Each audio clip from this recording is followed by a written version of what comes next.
I'm here because I am a roaring lion crying out righteousness. I want to give you a brief overview of what Harlem was like before and after the likes of Dr. King and Obama et al., that it means, and others who allegedly are supposed to have been for the uplift of the so-called black man.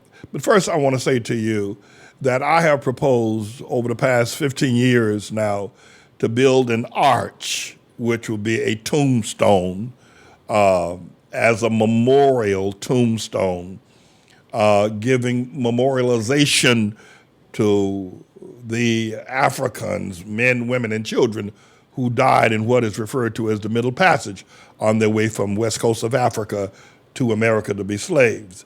And I have proposed, because of the great love that I have for people that I did not know, yet I do not consider myself African, but I understand the tragedy and the suffering.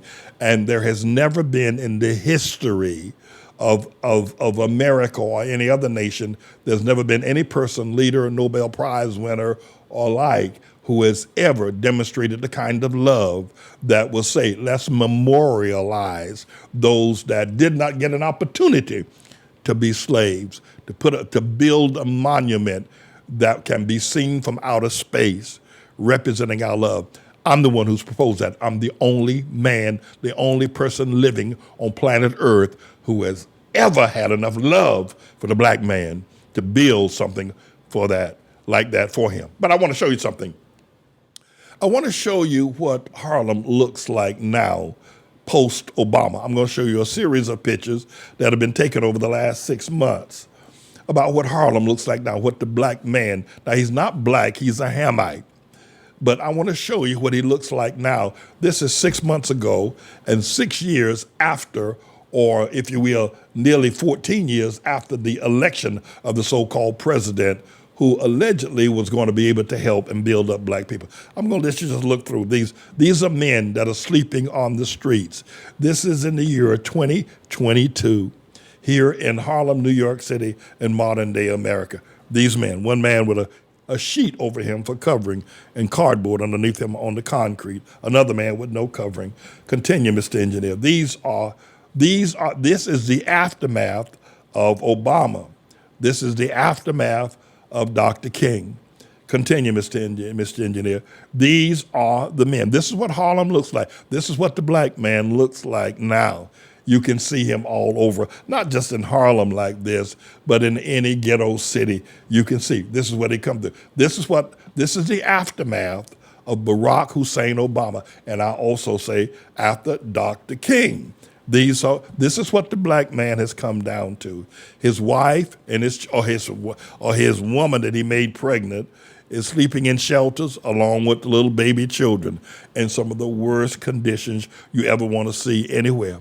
This is a man, I think, two homosexuals that are sleeping on the street on a cardboard. These homosexuals covered themselves up with a sheet. This is after Obama. These were taken just a few weeks ago, a few months ago. This was taken maybe 9 or 10 months ago. This is what Harlem looks like now, since you've had your so-called first black president, since you raised up and went into conniptions and multiple orgasms because your racism told you that a black president was going to be a great uplift. But this is what Harlem looks like now. This is the littering, this is the suffering, this is the color. It is pervasive. Everywhere you go, every block you turn. And might I also give a word to the gentrifiers? You've come up here and you have spent billions of dollars in building and renovating brownstones and building new office buildings and setting up restaurants. You have spent billions of dollars, and yet, Mr. Gentrifier, Mr. Queer, you spent all that money, but Harlem has not changed. There are junkies and drug addicts and homeless people sleeping outside of your $6 and $7 million brownstone. Your arms are too short to box with God. You can't clean up this community. You're going to have to soon leave. It won't be long now before you'll be selling that $6 million brownstone for $60,000 if you can get it. But I want to show you, my friends, what Harlem looked like before Dr. King ever marched. Now, many of y'all worship him. Y'all put him on a cross. And not put him on a cross, but you made him some sort of a great hero. But before he ever marched, before the 1963 march, or before Rosa Parks ever got on that bus in Birmingham, Alabama, this is what the men looked like. Now, as I show you the men pre-Dr. King, pre-Obama, remember the images of the men that I just showed you post-Dr. King, post-Obama. Continue, Mr. Engineer, with what men and women looked like on the streets of Harlem before Dr. King ever marched, before Dr. King ever said he had a dream, before Obama ever ran or was alleged to be a black man. This is the caliber of black men, families, and women and children. This is what we used to look like. This is what we looked like before we got into all that blackness, all that racism, all that marching, all that protesting, all that civil rights. This is what we used to look like. This is how healthy we were. This is how well kept we were. This is how well preserved we were. Nobody's sleeping on the streets. This is what we were before we started following the civil rights, the marching for equality, and then going worse, going black, and then from that they're black to African American, and then to Obama and Black Lives Matter. We used to be somebody. Harlem used to be a mecca. Harlem used to be a great place to live. Harlem used to be an energetic, lively place, a beautiful place, a beautiful people. Now they call themselves black. They were called colored and Negroes during that time. But it used to be a beautiful, beautiful place where you could walk the streets and feel the rhythm. The women were dressed in mink and rabbit coats, and this used to be a beautiful place. And for people like Jay-Z and all these rappers who have marred and sold out and sold their soul and sold the integrity of what we used to be, those who don't remember Joseph, that's why I preach so hard. God has sent me here to restore this, to restore what the cankerworm marches, what the civil rights marches, what the palmer worm voting for black mayors, and voting for black presidents, voting for black governors. They have stolen, they have taken that away from you. I've come to restore it. I've come to tell you the truth. I've come. God has sent me. We don't have to have our men on the streets. We don't have to have them sleeping on cardboards in the middle of the street, in the middle of the day. I want to tell you, we're putting together a campaign and we're putting together some flyers, postcards, card-type flyers we're going to put out. We're going to put 50,000 of them out on the streets, not only of Harlem, but Bed-Stuy, and say to these men, and I'm trusting God to perform the miracle. I'm trusting God because Harlem is the new promised land. The first promised land was a land flowing with milk and honey, given to Abraham and delivered by Moses, and finally entered by Joshua. But God has given a second promised land called ATLAH, the land where the people shall walk barefoot because the land is holy ground. Well, we got a postcard, we'll put a flyer we're going to put together. And we're going to get out there with 50,000 of these strong in Harlem, in Bed-Stuy, in Fort Greene, in South Bronx, and in South Jamaica. We're going to get out there on the streets over the next few weeks and hand these out to the homeless men sleeping on the streets. Now, we're believing God.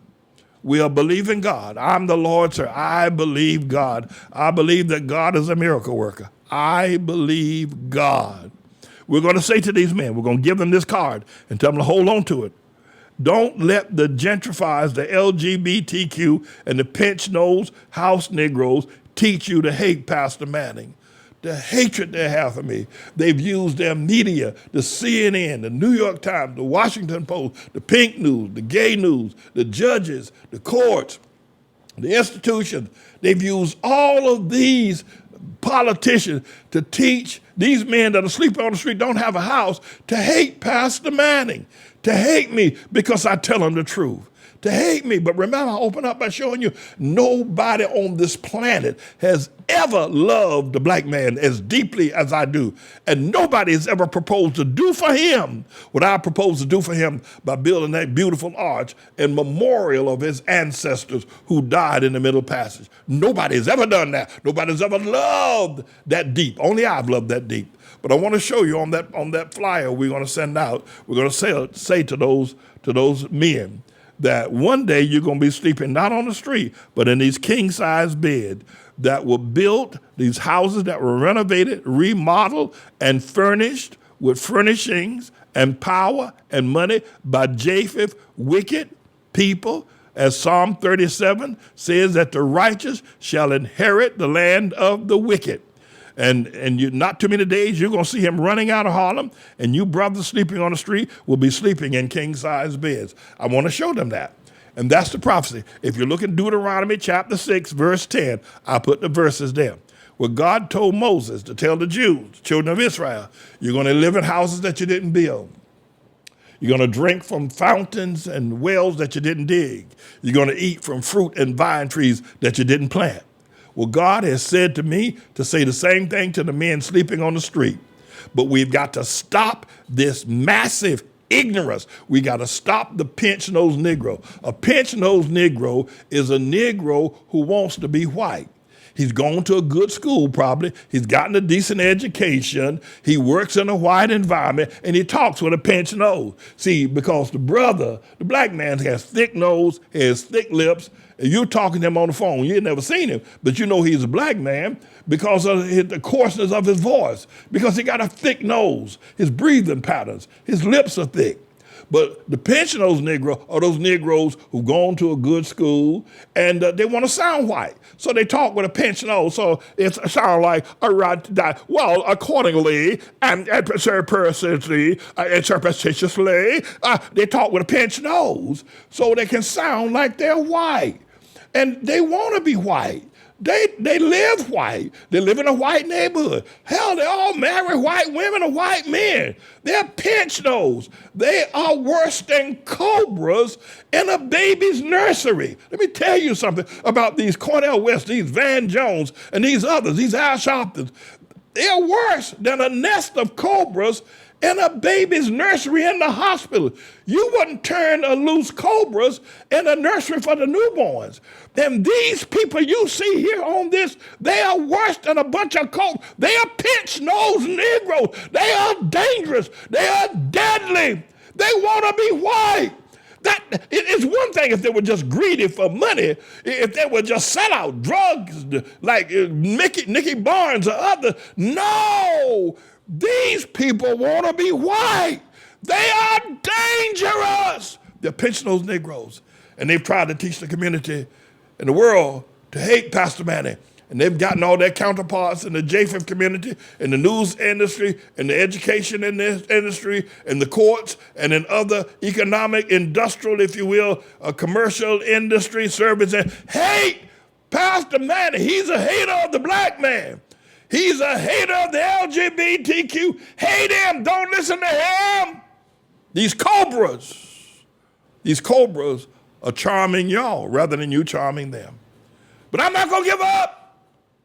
I'm James David Manning. The day will come when the men sleeping on the streets will be sleeping in king-size beds that were built, remodeled, and furnished by the Japheth interloper and gentrifier. It won't be long now. Look out, everybody. It's coming. And I'm the servant that will bring it. I'm the messenger.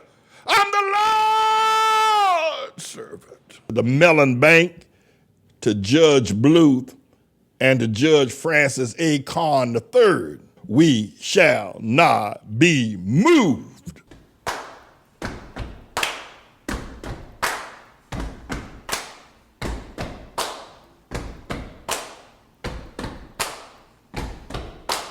We shall not be moved. We shall not be moved. Sing it. We shall not be moved. We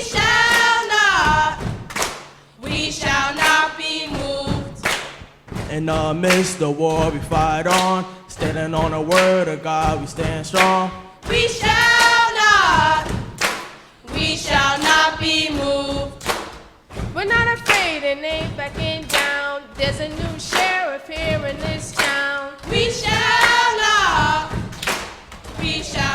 be moved. You can't try, but you won't succeed. The time is drawn closer when you will bleed. We shall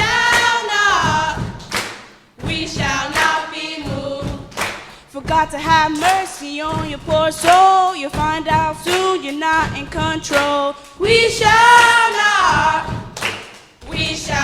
be moved. Singing, we shall not be moved. We shall not be moved. Singing, we shall not be moved. We shall not be moved. You push me, you better be prepared, 'cause I'm not gonna run and no, I'm not scared. We shall not be moved. We're gonna tear your kingdom straight down, and when we're done, you won't be around. We shall not be moved. You don't even know this battle is the Lord's. We stand on His word and we hold His sword. We shall not be moved. You better leave town and do it right now. You curse our holy word that we will all out. We shall not be moved. Singing, we shall not be moved. We shall not be moved. Singing, we shall not be moved. We shall not be moved. Singing, we shall not be moved. We shall not be moved. Singing, we shall not be moved. We shall not be moved. We shall not be moved. We shall not be moved. We shall not be moved. We shall not be moved. We shall not be moved. We shall not be moved. We shall not be moved. We shall not be moved. We shall not be moved. Dance it up now. We shall not be moved. Clap with us now. We shall not be moved. Sing with us now. We shall not be moved. Come on now. We shall not be moved. Come on now. We shall not be moved. We shall not be moved. We shall not be moved. We shall not be moved. We shall not be moved. Pastor Manny now. We shall not be moved. Mother Manny now. We shall not be moved. All the elders now. We shall not be moved. All the mothers now. We shall not be moved. Come on, stop your feet. We shall not be moved. Come on, clap your hands. We shall not be moved. Sing it, We shall not be moved. We shall not be moved. We shall not be moved. We shall not be moved. We shall not be moved. We shall not be moved. We shall not be moved. We shall not be moved. We shall not be moved. We shall not be moved. We shall not be moved.